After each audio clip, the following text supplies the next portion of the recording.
Goosebumps. Monster Blood. Chapter 3. Evan staggered back in fear as the warm blackness crept over him. It took him a few seconds to realize what it was. His heart still thudded in his chest. He reached up and pulled a screeching black cat off his face. The cat dropped silently to the ground and padded to the doorway. Evan turned and saw Kathryn standing there, an amused grin on her face. How long had she been standing there? He wondered.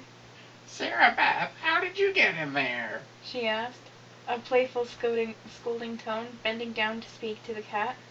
You must have given the boy a fright. The cat mewed and rubbed against Kathryn's bare leg. Did Sarah Beth scare you? Kathryn asked Evan, still smiling. That cat has a strange sense of humor. She's evil. Pure evil. She chuckled as if she'd said something funny. I'm okay. Evan said uncertainly. Watch out for Sarah Beth. She's evil. Kathryn repeated, bending down and picking up the cat by the scruff of the neck, holding her up in the air in front of her. Evil, evil, evil. Seeing the cat suspended in the air, Trigger uttered an unhappy howl. His stubby tail went into motion, and he leapt up at the cat, barking and yipping, missed and leapt again, snapping at Sarah Beth's tail. Down, Trigger! Get down! Evan cried. Struggling to get out of Kathryn's arms, the cat swiped a clawed black paw at her, screeching in anger and fear. Trigger barked and howled as Evan struggled to pull the excited cocker spaniel away. Evan grabbed hold of Trigger as the cat swung to the floor and disappeared out of the door. Bad dog! Bad dog! Evan whispered, but he didn't really mean it. He was glad Trigger had scared the cat away. He looked up to see Kathryn still filling the doorway, staring down at him sternly. Bring the dog. She said in a low voice, her eyes narrowed, her pale lips pursed tightly. Huh? Evan gripped Trigger in a tight hug. Bring the dog. Kathryn repeated coldly. We can't have animals fighting in this house. But Aunt Kathryn! Evan started to plead, then remembered she couldn't hear him. Sarah Beth is a bad one, Kathryn said, not softening her expression. We can't get her riled, can we? She turned and started down the stairs. Bring the dog, Evan. Holding Trigger tightly by the shoulders with both hands, Evan hesitated. I have to take care of the dog. Kathryn said sternly. Come. What did she mean, take care of the dog? A picture flashed into his mind of Kathryn standing at the doorway with the bloody kitchen knife in her hand. Bring the dog, Kathryn insisted. Evan gasped. What was she going to do to Trigger? Chapter 4. I will take care of you, doggy. Kathryn repeated, frowning at Trigger. The dog whimpered in reply. Come, Evan, follow me, she said impatiently. Seeing that he had no choice, Evan obediently carried Trigger down the stairs and followed his aunt to the backyard. I'm prepared, she said, turning to make sure he was following. Despite her age, she was at least 80, she walked with long, steady strides. I knew you were bringing a dog, so I made sure I was prepared. Trigger licked Evan's hand as they were walking across the yard to the long, fenced-in area at the back. It's a special place for your dog, Kathryn said, reaching up to grab one end of the rope that stretched across the run. Attach this to the collar, Evan. Your dog will have fun here.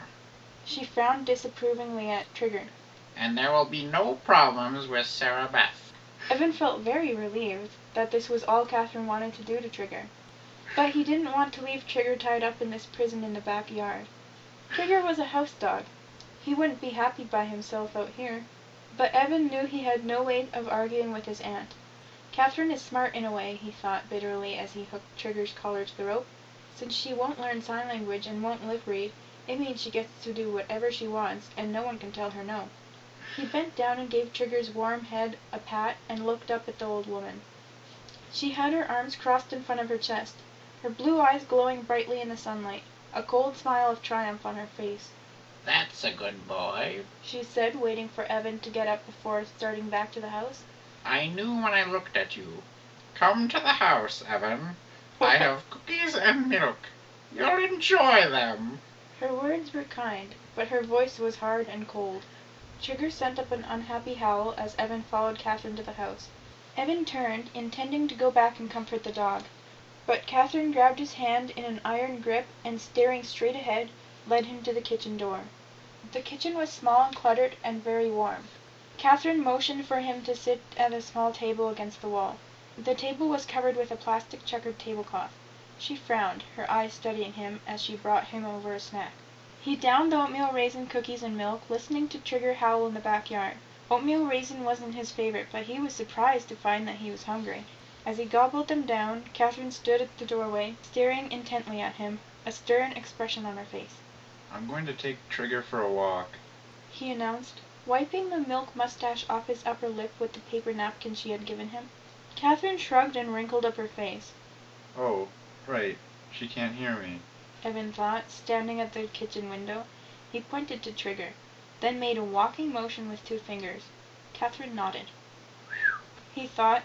This is going to be hard. He waved goodbye and hurried to free Trigger from the backyard prison. A few minutes later, Trigger was tugging at the leash, sniffing the flowers along the curb as Evan made his way up the block. The other houses on the street were about the same size as Kathryn's, he saw, and they all had small, neatly trimmed, square front yards. He saw some little kids chasing each other around a birch tree, and he saw a middle-aged man in bright orange bathing trunk washing his car with a garden hose in his driveway, but he didn't see any kids his age. Trigger barked at a squirrel and tugged the leash out of Evan's hands. Hey, come back! Evan called. Trigger, disobediently as always, took off after the squirrel. The squirrel wisely climbed a tree, but Trigger, his eyesight not what it once was, continued the chase. Running at full speed, calling the dog's name, Evan followed him around a corner, and halfway down the block before Trigger finally realized he had lost the race. Breathing hard, Evan grabbed the leash handle. Gotcha! He said. He gave the leash a tug, trying to lead the panting dog back to Kathryn Street. Trigger, sniffing around a dark tree trunk, pulled the other way. Evan was about to pick up the stubborn dog when he was startled by a hand grabbing his shoulder. "Hey! Who are you?" a voice demanded. Chapter 5. Evan spun around to find a girl standing behind him, staring at him with dark brown eyes. Why did you grab my shoulder like that? He asked, his heart still pounding. "To scare you," she said simply. Yeah, well... Evan shrugged. Trigger gave a hard tug at the leash and nearly pulled him over. The girl laughed. She was pretty. He thought. She had short, wavy brown hair, almost black, and flashing brown eyes, and a playful, teasing smile. She was wearing an oversized yellow t-shirt over black spandex leggings and bright yellow Nikes. "So, who are you?" she demanded again. She wasn't the shy type, he decided. I'm me. He said, letting Trigger lead him around the tree. "Did you move into the Winterhalter house?" she asked, following him. He shook his head. No, I'm just visiting. She frowned in disappointment. For a couple of weeks. Evan added. I'm staying with my aunt. Actually, she's my great-aunt. "What's so great about her?" the girl cracked. Nothing. Evan replied without laughing. For sure. Trigger sniffed out a bug on a fat brown leaf. Is that your bike? Evan asked, pointing to her red BMX lying on the grass beside her. "Yeah," she replied. It's cool. He said. I have one like it. "I like your dog," she said, eyeing Trigger. "He looks real stupid. I like stupid dogs." Me too, I guess. Evan laughed. "What's his name? Does he have a stupid name?" She bent down and tried to pet Trigger's back, but he moved away. His name's Trigger. Evan said, and waited for her reaction. "Yeah, that's a pretty stupid name," she said thoughtfully. "Especially for a Cocker Spaniel." Thanks. Evan said uncertainly. Trigger turned to sniff the girl's hand, his tail wagging furiously, his tongue hanging down to the ground. "I have a stupid name, too," the girl admitted. She waited for Evan to ask. What is it? He said finally. "Andrea," she said.